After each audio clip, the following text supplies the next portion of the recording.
Peach Orchard Creation, and welcome to Quilt Camp 2021, week 12, block 11. Whoa! And it's called Canoe Race, which seems very appropriate for me because I am in a race to get these blocks done before this baby joins us in this world. So I have almost a week. So I'm trying to get these last two blocks done for you. So let's dive right in. Canoe Race is a focus on half hexes, and it's completely cut out by templates. So the first thing you want to do is make sure you measure the square on the template. Make sure it measures 1 inch. If it doesn't, change your print settings, your percentage, or take it to a copier and do a reduce or enlarge function on your copier. You're working with a half hexie, a parallelogram, and a triangle.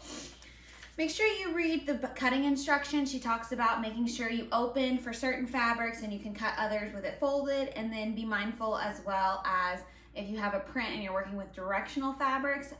She notates all that really well in the pattern instructions for you. So to start sewing this, it's really simple. You're just gonna follow the diagram on the pattern. So I'm gonna lay that out real quick, and then we'll start piecing this together.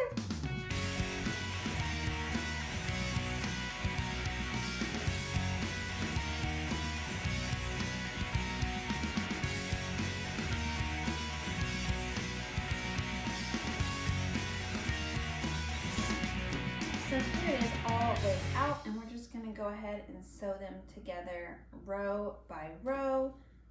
I have it sideways so it'll fit right here, but just go ahead and start that, and they're pretty easy to put together. Start with the row closest to me, and the nice part is if you follow the templates, she has these 1/4 inch notches already cut.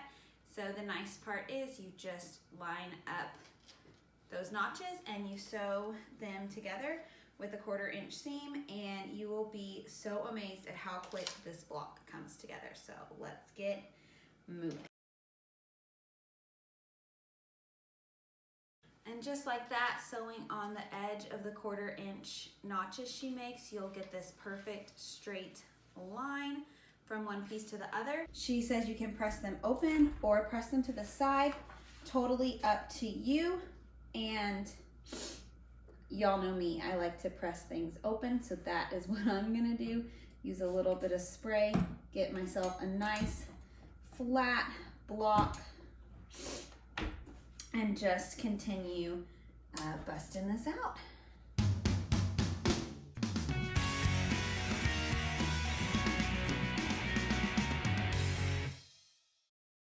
So there is our bottom row, and then you want to keep double checking with your diagram. I, for some reason, get off like so easily on diagrams. So just keep double checking your diagram and make sure the row matches like it's supposed to. And then you can honestly, I could pin these two together and these two together, chain piece them, and then just get the rows together that much faster. Totally up to you, whatever speed you like to work at. That's totally up to you. I sometimes get my diagrams turned around when I do that, so just be careful, or just make sure you're like religiously checking your diagram back and forth as you work through these pieces.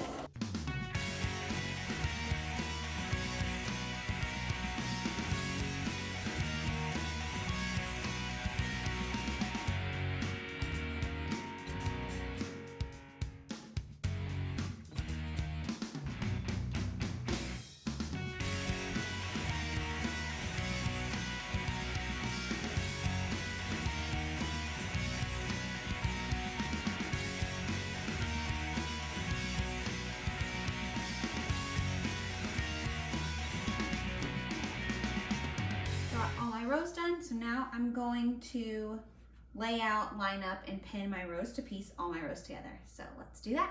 All right, so we've got all our rows pieced together, and now we are going to pin the rows together and sew them together. It's a super quick block, which is really nice because the last 2 weeks have been definitely, I shouldn't say a struggle, but they have been a little bit of work. So when it comes to this, it's really simple. So the triangle of fabric A is gonna go right under the half hexie of your B fabric.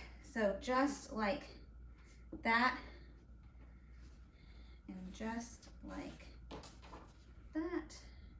So they're all coming together at that point. And then the bottom row, you do the same kind of effect with the C and D fabric under here like that. It's kind of hard to see, sorry, but that's what you're gonna do. So when you're pinning these, remember, your stitch is gonna be 1/4 inch up. So an easy way to do that is, I'm going to flip these over. And I pressed my seams open. So I'm able to lay these right on top of each other and feel that seam, make sure it lines up. And then I'm gonna pin these together so I can make sure I get those matching points. And that's the only place that I have a seam that lines up on that. So I'm gonna go ahead and sew these 2 rows together, and I will show you. So you just kind of lay this as flat as you can. Try not to pull because you do have some bias cuts on here, so you don't want to be pulling too much or you will cause warping and stretching. And then just sew your 1/4 inch.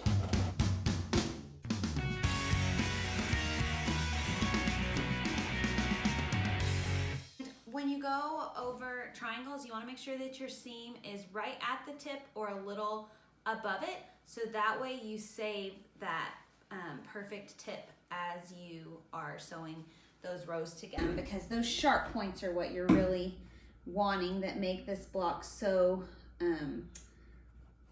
really sharp. Sharp points gonna give you a sharp block. So I'm gonna press these seams open as well. Totally quilter's preference, whatever you prefer. Okay, so there is my top row, those 2 rows. And I'm just gonna keep adding, well, I guess I probably will sew these 2 together real quick. And I can just add these 2 together and go on. So again, I pressed my seams open, so I'm just gonna line those seams up and feel with my fingers and get that pinned in place. Got that one. And then check for any other matchup. So on this one, this is the 4th row down. And you see here, we've got 2 of the little triangles in here, which means we'll have 2 meeting spots. So when you fold that over, you're gonna not only line up these triangles, but you're gonna line up these half hexes, because you're gonna start another kind of like a falling look of the triangle. So you wanna make sure that you pin, when you sew that 4th row on to the 3rd row, you wanna make sure that you pin at these 2 triangles so that you have those nice crisp meet up spots. And if I say to pin, you know it's probably worth pinning, because I don't hardly ever pin. So.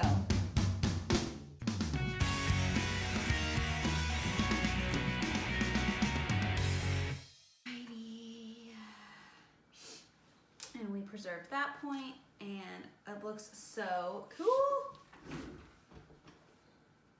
And you can see where we pin, there is a perfectly crisp matchup.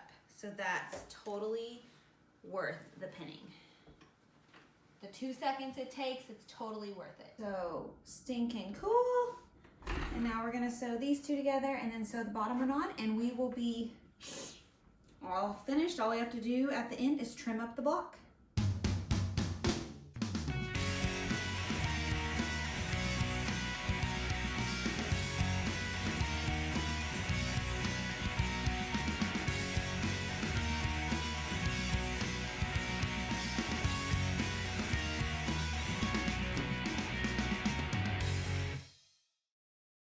Ta-da! Now we are going to trim it up, and I'll show you exactly how to do that. Alrighty, so we have our beautiful block here, and it's ready to cut. So mine is measuring, or to trim, mine is measuring 15 1/4 on the edges, and then the center, it's like, ooh, I gotta really flatten it out, but it's okay. It's close enough for me. And I did some really thick seams. So you can see my 1/4 inch seams are so thick. I should have had my guide on. Again, my fault. So just make sure you're sticking with that 1/4 inch seam and you'll be fine. This is such a cool block.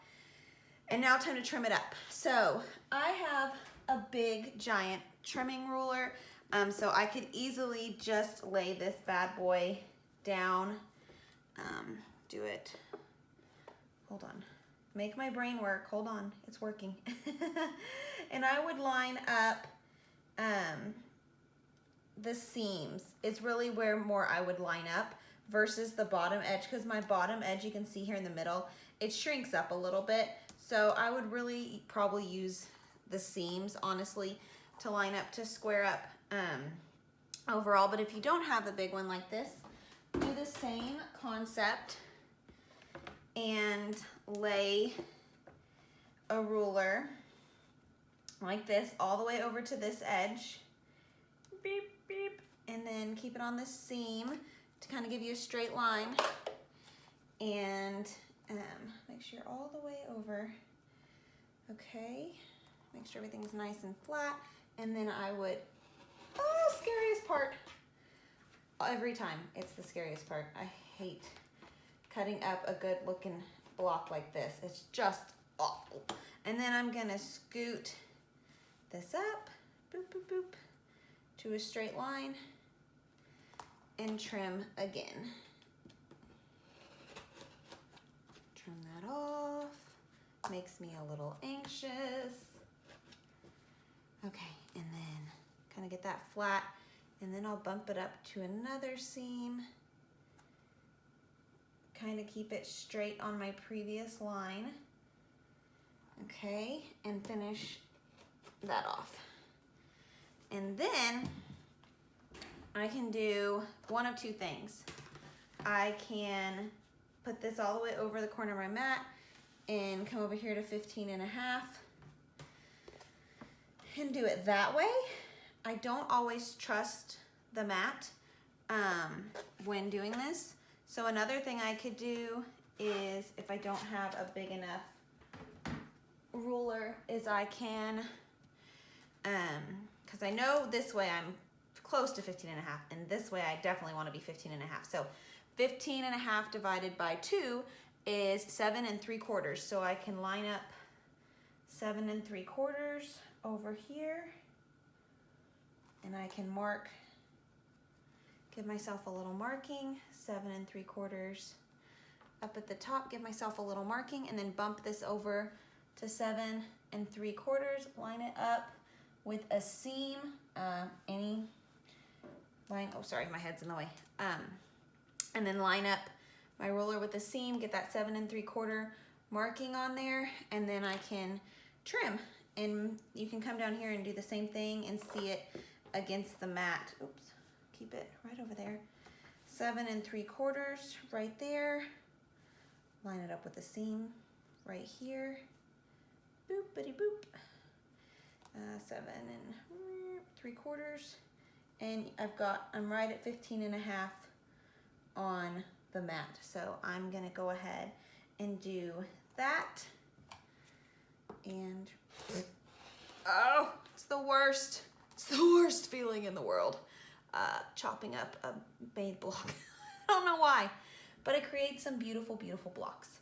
So line up my edge, go with a seam, whatever seam you want. I'm trying to go with this one, but it's a tad wonky. I'm not gonna worry about it too much. And then now I have my killer block. Dun, dun, dun, dun. So this is your canoe race block for week 12, block 11. Isn't that wild? It's a beyond beautiful block. We've got these half hexes that we were focusing on, these really sharp points. There, I chopped mine off, but that's a good one, that's a good one, that's a good one, and that's a good one. So I'm super happy about that. This is your friendly reminder to get your block pictures posted by Sunday night. Make sure you're following all the Quilt Camp counselors, and make sure that you follow our sponsors. This week's sponsors are 34 Stitches and Life in Peace Quilt Co. Thank y'all so much, sponsors, and y'all only have one more block. Is that wild? So until next week, happy quilting and enjoy your canoe race.